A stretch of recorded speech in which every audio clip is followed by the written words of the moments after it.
काय आहे की KVKच्या माध्यमातून संपूर्ण राज्याला या ठिकाणी मार्गदर्शक अशा काही गोष्टी या ठिकाणी ठेवलेल्या आहेत आणि नाविन्यपूर्ण पुढं भविष्यामध्ये काय येणार आहे, कोणती वनस्पती चालणार आहे, कोणती भाजी चालणार आहे, खेकड्याच्या संदर्भात असेल, जनावरांच्या संदर्भात असेल.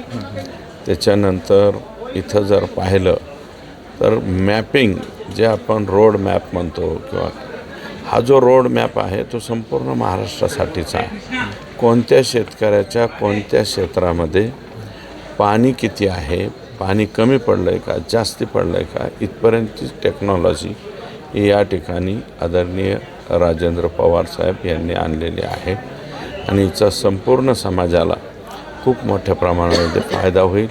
KVKनं हे जे प्रदर्शन ठेवलं आहे, मला असं वाटतं की महाराष्ट्रातल्या प्रत्येक माणसानं, शेतकऱ्यानं, ज्याला शेती कळते त्या कळणाऱ्या शेतकऱ्याने इथं यावं आणि हे पाहून जावं.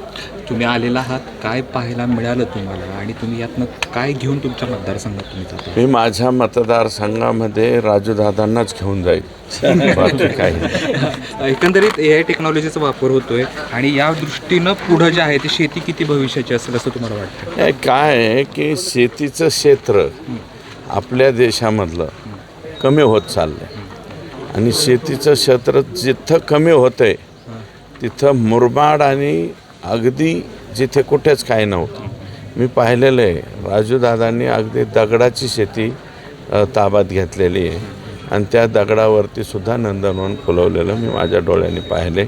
इथं एकटंच नाही आणि एम्ब्रिओ ट्रान्सप्लांटची सुद्धा अतिशय चांगली लॅब त्यांनी इथं केली. साहिवाल सक्सेस करून दाखवली, गीर सक्सेस करून दाखवली आणि लाल कांदारीच्या सुद्धा मला वाटतं टेस्ट या ठिकाणी त्यांनी घेतलेले आहे. मूलतः भारतीय वंशाच्या ज्या गाईच्या जाती आहेत त्याच्यापासून जास्तीत जास्त दुग्ध उत्पादनाचा सुद्धा प्रयोग हा KVKने या ठिकाणी केलेला आहे. म्हणून KVKचं आणि राजूदादांचं अभिनंदन. शेतकऱ्यांना काय आवाहन करा?